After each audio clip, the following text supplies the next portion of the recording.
let's get interested in OSH. Let's get to know, where we can come in and intervene, whether as an individual, whether as a, association of professionals, or maybe as private companies or the government, and to all other partners who, are interested in OSH. They can come in and give their support, technical, expertise, any help that we can get to push the OSH agenda. I think it's very important.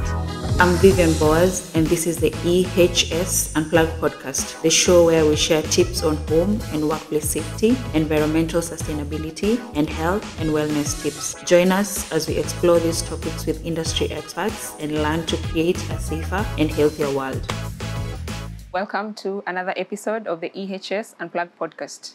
Now, with me in studio today is an OSH professional, but I brought her on board because she's particularly passionate about the topic that we're about to cover, which is on the informal sector and some of the challenges that they're facing, especially when it comes to OSH gaps and how the OSH professionals or legislative bodies can come on board to assist the industry.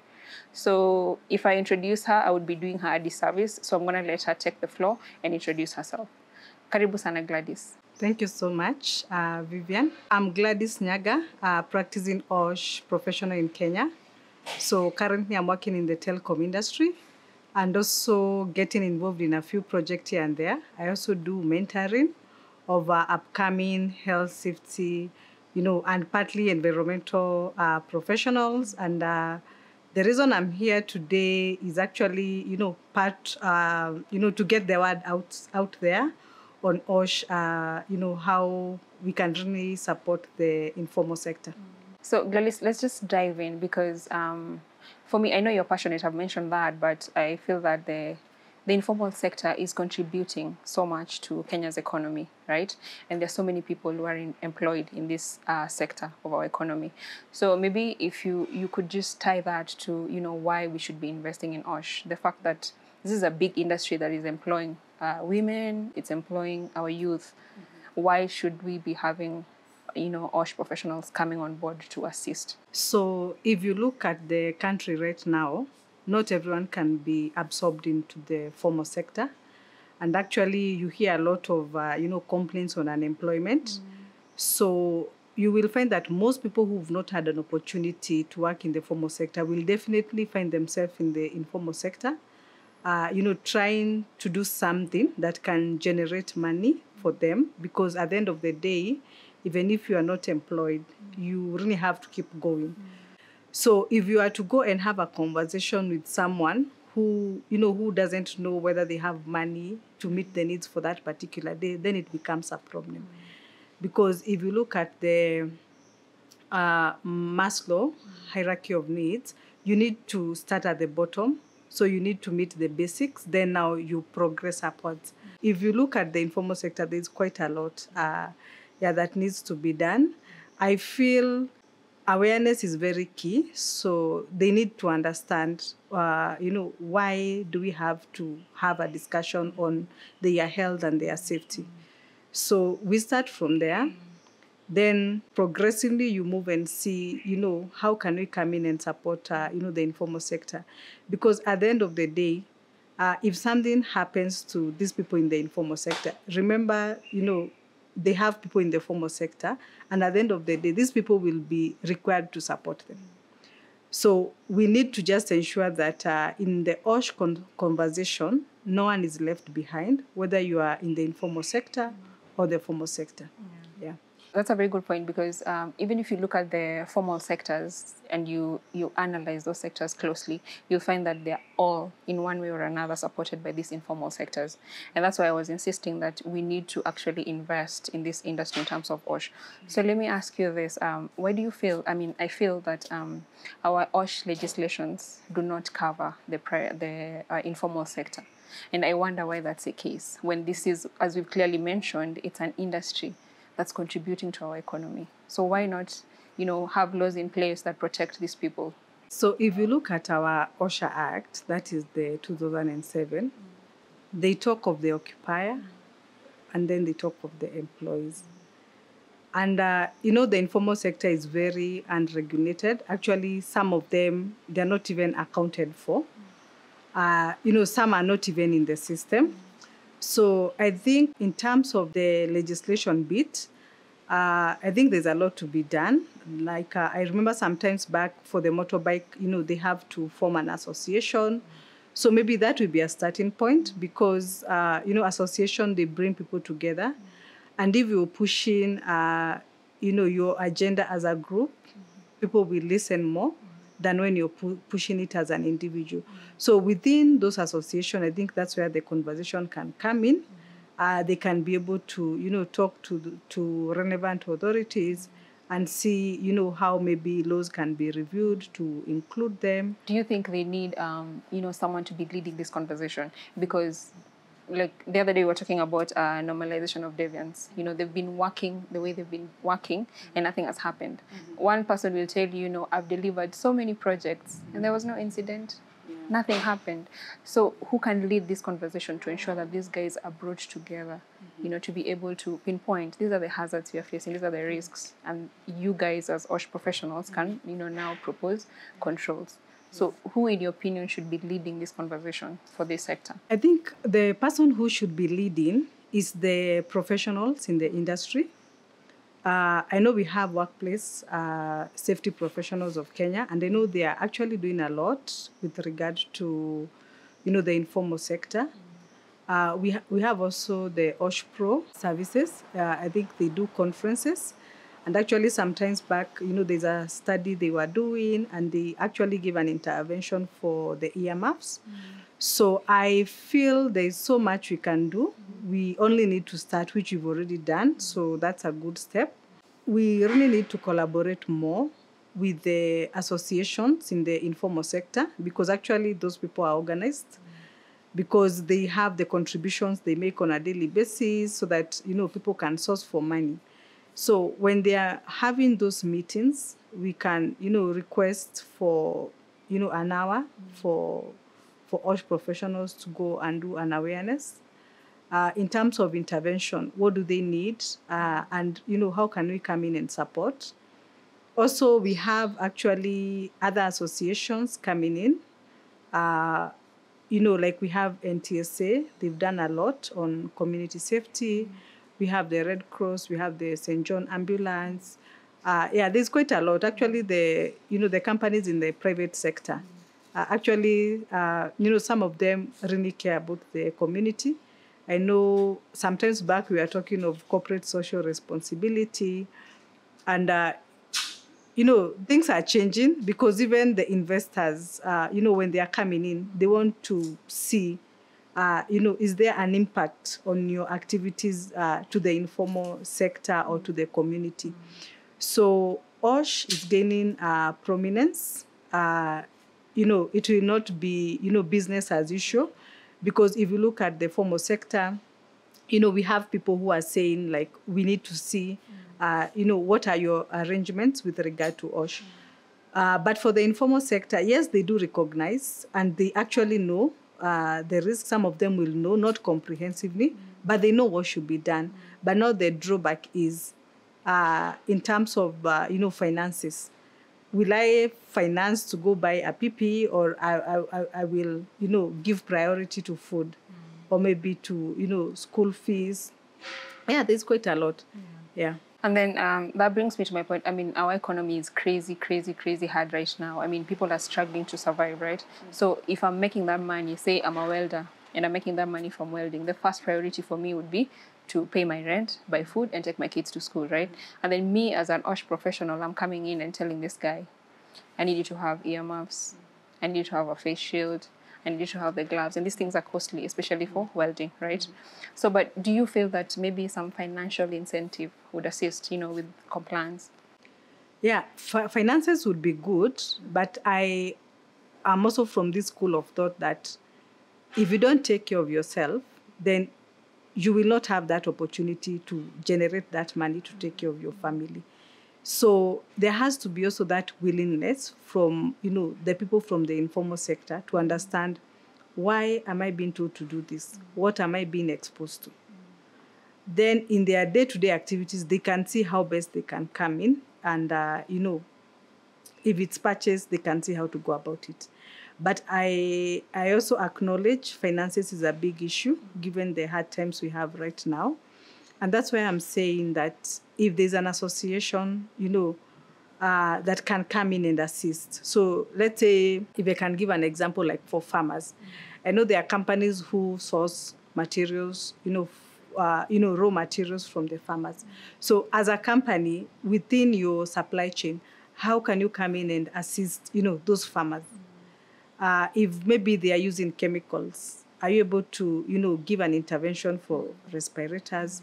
Are you able to give an awareness to them? Do they understand, what needs to be done? If you look maybe at the transportation sector, I know, a lot of focus has been given on the motorbikes, given the high rates of accidents we have. But in terms of now the mechanics, where you will take your vehicle, the brake pad linings have to be changed, and actually some of them have asbestos. So do they even know that they have been exposed to the asbestos, the fibers? Do they understand? So it's about making them understand what are the hazards I'm exposed to, what is the risk, what am I looking at, not just now, but 5 years, 10 years down the line. What impact will this exposure have on me?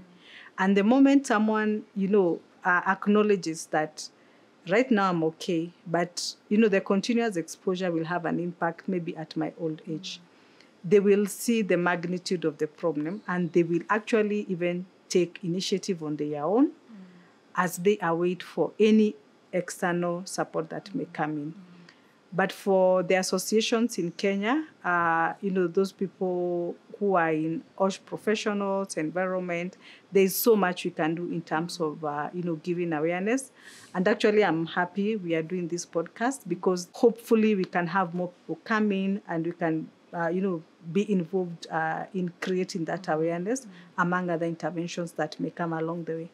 Thank you for saying that, because the whole goal of this podcast is to mainstream OSH. And our audience is so broad. It starts with you guys as professionals, but also, the general audience, which is also the informal sector. So I feel like if we're having this conversation, and eventually it will get to them, and they will know that, this is not the right way of working. There's actually a safer way. You mentioned CSR, but CSR is not a legal requirement, right? It's something that you're required to do, as part of your reputation. You have a better reputation out there when you do more CSR, right? So do you think if we're able to, investors, they're able to track this journey to ensure that CSR becomes, part of the business model, do you think that would, benefit the informal sector in one way or another? Because you've mentioned, if you're sourcing materials all the way, let's say Kisumu, for example, you're coming all this way for your fish. If your investor is able to track that journey, how you treat your supplier at the ground level, would that in a way be able to assist these informal businesses? Yes, it will, because they are part of the supply chain. So actually there is ESG is coming up very strongly, and actually investors are very keen. I had said previously, they are very keen to see I'm investing in an initiative or a project that will not have an impact, to the society. And if you look at the social, pillar, that is where we have health and safety. I think also if the investors are keen, which already we are seeing they are keen on the health and safety aspect, it will go a long way, because sometimes I feel, some of the organization will do something, not because they want to, but of course they are keen on getting the business. So that is one. So whatever requirement the investor will give, they have to comply, so that if it's the funding they're able to get. So legal requirement, actually, that is non-negotiable, so they have to meet. And still, if you look at even some of the established companies, actually they are failing in that, doing due diligence.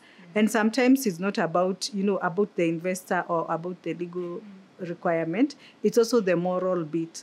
So, I'm a firm believer, if you are passionate about something, it doesn't have to be forced on you. You just find, yourself gravitating towards it.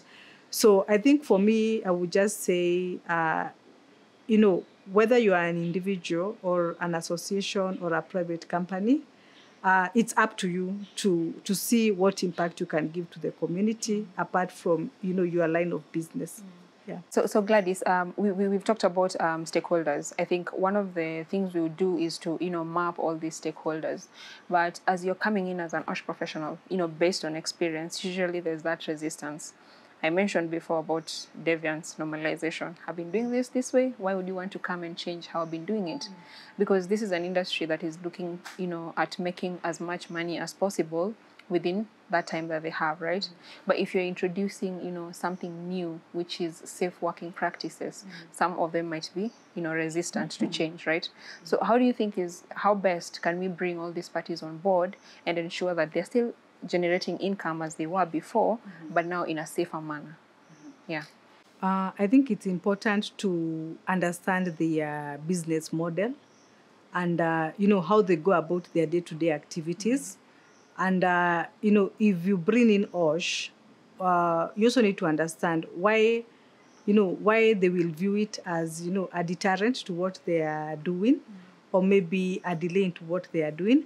And sometimes I feel it's when you get it wrong with the awareness bit, because you need to make me understand why do you need to change the way I'm doing things. So I think that is very important for them to understand.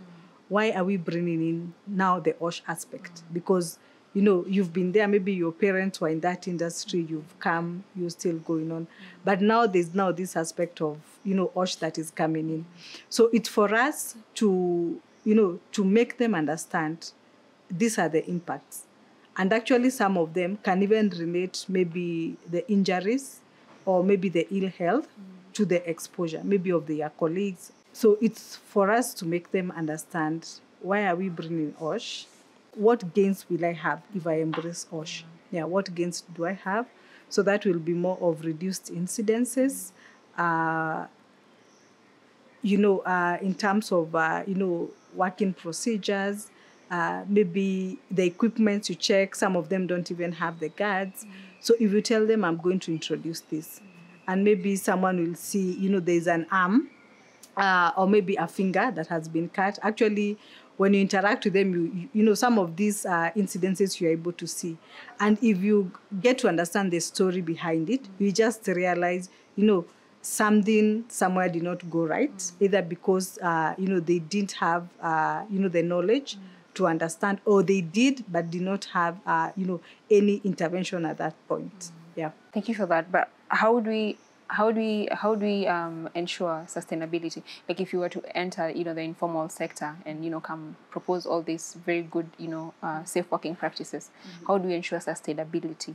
You see, the informal sector is not cast on stones. And actually, most of the companies, if you are to read the history, they started, as informal, from the informal sector. But over the years, they were able to see, the potential of their business, and they were able to, to set up structures, have it formalized, and actually have a wider, reach of their products. So I believe the informal sector, there's potential for growth and formalizing them. So that would be one way of, sustaining the OSH practice in the industry. Yeah, through formalization. So Gladys, thank you very much for joining us. Anything you would have as a concluding comment to my audience? Yeah, I think what I'd like to say is that, OSH is gaining a lot of prominence in the country. So for me, to your viewers, is let's get interested in OSH.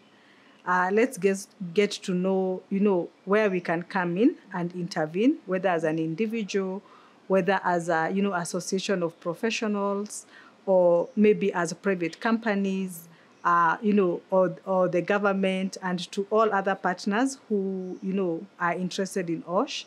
They can come in and give their support, technical, expertise, any help that we can get to push the OSH agenda. I think it's very important. And I think 5 years, maybe 5 years down the line, we look back and say, we've gained a lot. Yeah. Okay.